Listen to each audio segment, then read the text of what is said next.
Ya, setelah sehari ya, kurang lebih sehari 2 hari dilantik menjadi Menteri Keuangan, ini langsung bergerak cepat bertemu dengan Komisi 11 DPR RI dan juga menyatakan bahwa akan menarik 200 triliun dana yang terparkir di Bank Indonesia untuk nantinya disebarkan ke perbankan, himbara dan juga akhirnya berbuntut kepada sektor real dan juga pertumbuhan ekonomi Indonesia. Nah, apa yang menjadi dasar? Apakah ini juga nanti efektif akan diperlakukan? Kita akan membahas dengan narasumber yang sudah hadir di studio pagi hari ini. Sudah ada Bang M. Khalid, anggota Komisi 11 DPR RI, fraksi PKS. Selamat pagi Bang Khalid. Selamat pagi, Sehat Assalamualaikum. ya? Hadir juga kemarin ya Bang ya? Hadir. Kemudian juga kita sudah bergabung bersama Mas Tauhid Ahmad, Direktur Eksekutif Indef. Selamat pagi. Selamat pagi Mbak ya. Dan juga ada Bang Fitra Faisal, tenaga ahli utama Kantor Komunikasi Kepresidenan yang bergabung bersama kami via Zoom. Selamat pagi Mas Fitra. Selamat pagi Mbak Rati, Mas Reza. Ya, saya mau ke Mas Fitra dulu. Mas Fitra, ini juga sudah dapat ACC dari Presiden Prabowo Subianto. 200 T yang dana terparkir di Bank Indonesia nantinya akan disebarkan ke himbara dan juga ke sektoril pastinya ya. Apa yang menjadi alasan melakukan hal tersebut dan juga nanti akan seperti apa? Dan mungkin boleh diberikan gambaran kepada kami. Selama ini dana-dana yang terparkir di Bank Indonesia nominalnya besar, 420 triliun rupiah. Ini dari mana? Dan apakah selama ini juga memang hanya mandek di situ atau bagaimana? Iya Mbak Rati, Mas Reza ya, terima kasih atas undangannya. Jadi pemerintah, Menteri Keuangan sudah ditunjuk, Menteri Keuangan yang baru Bapak Purbaya, bukan figur yang uh, baru ya. Kalau kita lihat ya bagaimana pengalaman beliau semenjak tahun 2000-an awal sudah terlibat di dana reksa dan kemudian aktif ya menjabat sebagai ekonom dan banyak dikutip juga beberapa pandangannya, terutama yang paling penting adalah leading economic indicators ya yang juga dibuat juga dengan secara sistemis di dana reksa. Nah, dari situ juga melihat bagaimana perekonomian itu ibaratnya bejana berhubungan ya, terutama antara otoritas fiskal dan otoritas moneter. Jadi bagaimana penggunaan dana dari sistem fiskal itu memang sebenarnya sangat berhubungan dengan sistem moneter. Nah, dana pemerintah yang terparkir di Bank Indonesia merupakan bagian dari pemerintah ya yang saldo anggaran lebih yang ada di sisi liabilitas dari Bank Indonesia ya yang jumlahnya kalau dihitung itu bisa mencapai 400 triliun lebih. Nah, selama ini memang itu menjadi semacam rekening ya, pemerintah di Bank Indonesia. Sebagaimana kalau kita semua menabung ya di perbankan, itu kan tabungan kita di perbankan itu adalah yang analoginya sama seperti tabungan pemerintah di Bank Indonesia. Nah, cuma memang kalau kita lihat permasalahannya ya semenjak tahun 2000-an awal, semenjak ada independensi dari Bank Indonesia dan kemudian pemerintah sebagai otoritas fiskal menjalankan bauran kebijakan ya, yang efektif bersama dengan Bank Indonesia. Tetapi ada satu ya bagian dana yang memang selama ini memang terparkir di situ, tidak kemudian masuk ke dalam sistem keuangan. Nah, ide dari Bapak Menteri Keuangan Purbaya adalah bagaimana menggunakan mekanisme itu atau dana pemerintah yang memang sebenarnya terparkir di Bank Indonesia untuk masuk ke sistem perbankan. Nah, sebenarnya ide ini bukan hal yang betul-betul baru karena pemerintah di zaman Ibu Sri Mulyani juga kemarin sudah mulai menggunakan ya mekanisme itu ya. Kalau ingat sebelumnya bagaimana ada wacana untuk kemudian melakukan penempatan di perbankan 83 triliun rupiah di himbara yang kemudian dalam hal ini itu menjadi lebih besar 200 triliun rupiah. Jadi sebenarnya ini adalah lanjutan dari rencana sebelumnya, tetapi memang uangnya lebih besar. Harapannya kenapa ini dilakukan adalah untuk membanjiri likuiditas di sistem perbankan nasional. Sehingga ketika perbankan itu menerima bagian dana dari pemerintah ya 200 triliun rupiah itu akan menjadi pegangan dari perbankan untuk juga disalurkan kepada sektor real. Nah, kenapa? Karena ketika perbankan itu Mas Fitra. Ya. Oke. Baik, sambil menunggu komunikasinya berlanjut, kita ke Bang Olid. Bang Olid, pada saat rapat kemarin kan hadir di sana begitu ya. Penjelasan dari Menkyu seperti apa? Apakah pembagian 200 triliun ini rata di masing-masing bank atau ada perbedaan jumlahnya di sana? Ya, pertama figur Pak Purbaya ini kan buat Komisi 11 bukan orang asing ya. Karena beliau adalah mitra kami di 11. Beliau adalah kepala LPS. LPS sebelumnya ya. Jadi kami juga sering berinteraksi dengan beliau. Itu yang pertama. Kemudian yang kedua, tidak dijelaskan secara detail sebenarnya.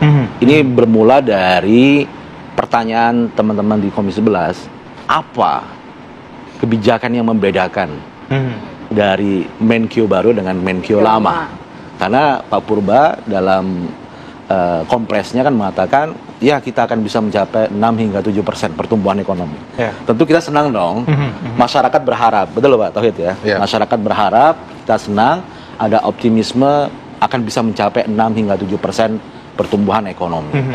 Nah, optimisme ini coba kita gali. Bagaimana nih strateginya? Gitu. Karena kalau kita lihat targetnya kemarin masih kita di angka 5%. Gitu kan. Nah, ketika Menkyu baru Pak Purbaya itu mengatakan kita bisa achieve kok, angka itu masih rasional untuk dicapai.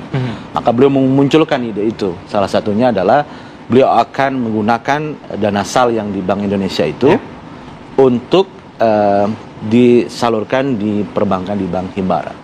Beliau memiliki analogi bahwa mesin ekonomi itu bukan hanya dari sisi fiskal dari negara gitu ya.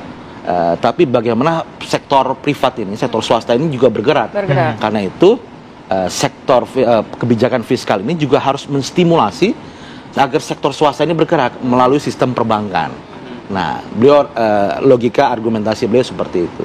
Sehingga daripada fiskal ini yang ada di Bank Indonesia ini tidak digunakan, beliau salurkan di perbankan sehingga nanti menjadi stimulan sektor swasta kita berkembang. Kira-kira demikian. Dari DPR sendiri sempat mengkritisi gak sih? Karena kan jaraknya hanya beberapa hari. Apakah memang sudah sedetail itu memikirkan ini supaya yang ditakutkan masyarakat kan ketika uang beredarnya banyak, terjadi inflasi gitu?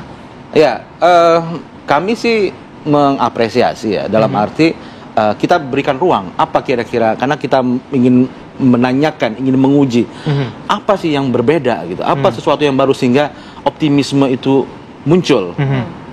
Tentu publik ingin tahu dong, apa sih yang berbeda. Nah, disitulah kita melihat jika kebijakan ini dijalankan, ya, beliau sebagai Menkyu mengatakan akan menggerakkan swasta lebih cepat lagi. Karena memang ketika sektor swasta itu bergerak, tumbuh lebih cepat, ekonomi akan tumbuh lebih tinggi. Cuma memang kami memberikan catatan. Pertama adalah memang setiap orang memiliki gaya kepemimpinan yang berbeda dalam manage ya. Mungkin Bu Sri Mulyani sebagai seorang Menkyu, publik mengenalnya sebagai Menkyu yang cukup prudent, yang cukup hati-hati. Nah, sekarang figur Pak Purbaya mungkin dipersepsi memiliki karakteristik pengelolaan yang lebih ekspansif, mungkin seperti itu. Sehingga ketika dana SAL yang ada di Bank Indonesia itu diberikan ke sektor perbankan, harus dipastikan cash flow-nya aman. Karena fungsi dari SAL di Bank Indonesia itu kan sebagai buffer, sebagai bantalan fiskal. Darurat ya, buat mungkin bayar cicilan utang, buat impor. Kalau target tidak tercapai, target pajak tidak tercapai, sebenarnya itu untuk nalangi dulu dan sebagainya. Kan itu ada hitung-hitungannya. Nah, kami berharap ya niat baik untuk menstimulasi sektor swasta itu harus dihitung betul-betul secara presisi bahwa cash flow-nya itu aman. Kemarin saya langsung tanya ya kepada para Wamenkyu yang sudah lama di sana, aman tidak? Aman katanya. Oke, kalau aman go ahead, saya sampaikan go ahead. Jadi ini yang perlu kita lihat. Yang kedua adalah tadi bagaimana 200 triliun itu masuk ke sektor perbankan, masuk ke sektor produktif. Tidak diputar lagi ke sektor instrumen keuangan, misal ditaruh di SBN atau ditaruh di SRBI yang muter-muter lagi sektor keuangan.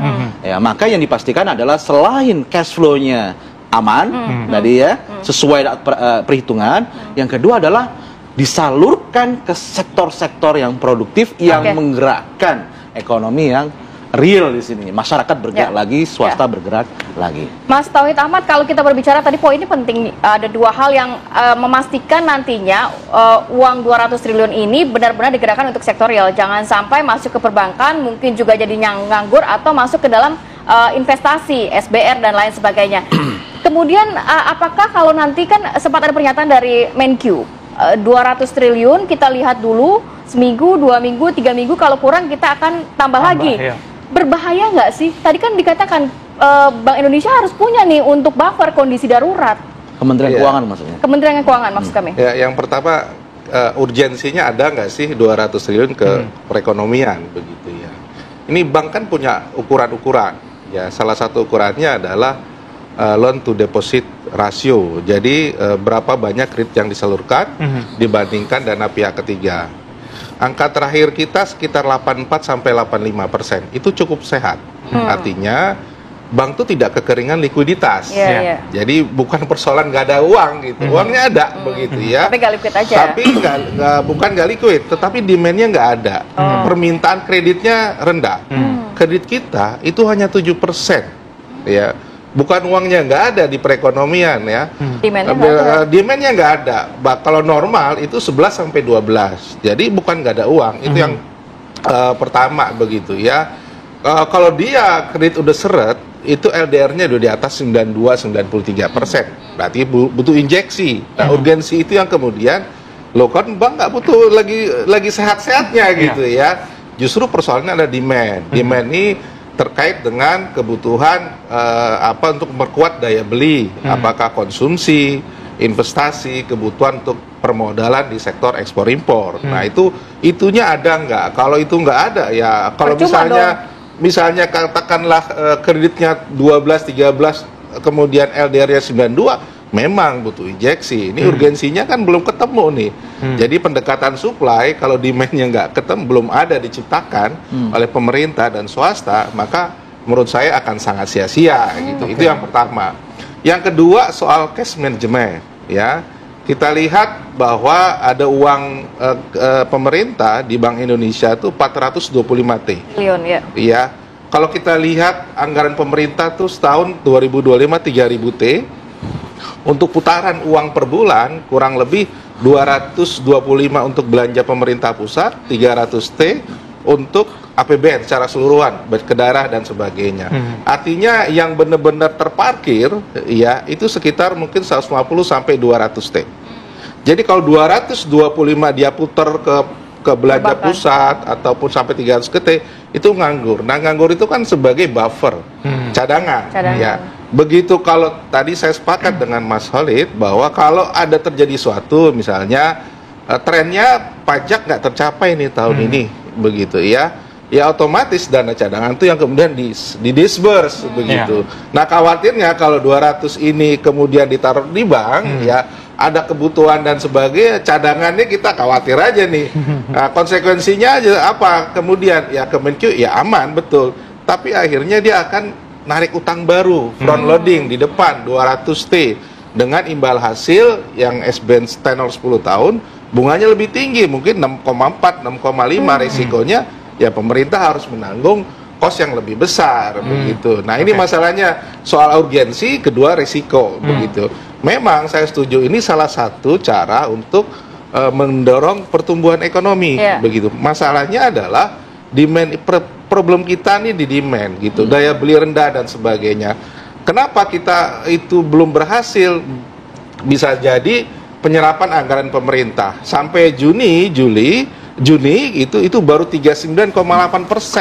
Jauh dari target begitu. Jadi ini soal belanja ini padahal quality spendingnya bisa beberapa bulan lagi ya. Iya, padahal ini yang kemudian bisa menciptakan perekonomian. Itu yang menjadi PR menurut saya. Yang kedua soal daya beli masyarakat. Nah, ini yang kemudian didorong bagaimana program itu pemerintah bisa mendorong daya beli gitu ya. Apalagi nih kalau kita lihat ya masyarakat menengah ke bawah yang tabungannya di bawah 100 juta, sebagian besar tuh udah lari ke pinjol. Nah, ini yang kemudian tidak bisa mendorong mereka tuh berangkat dari daya beli yang sekarang karena terjebak sudah.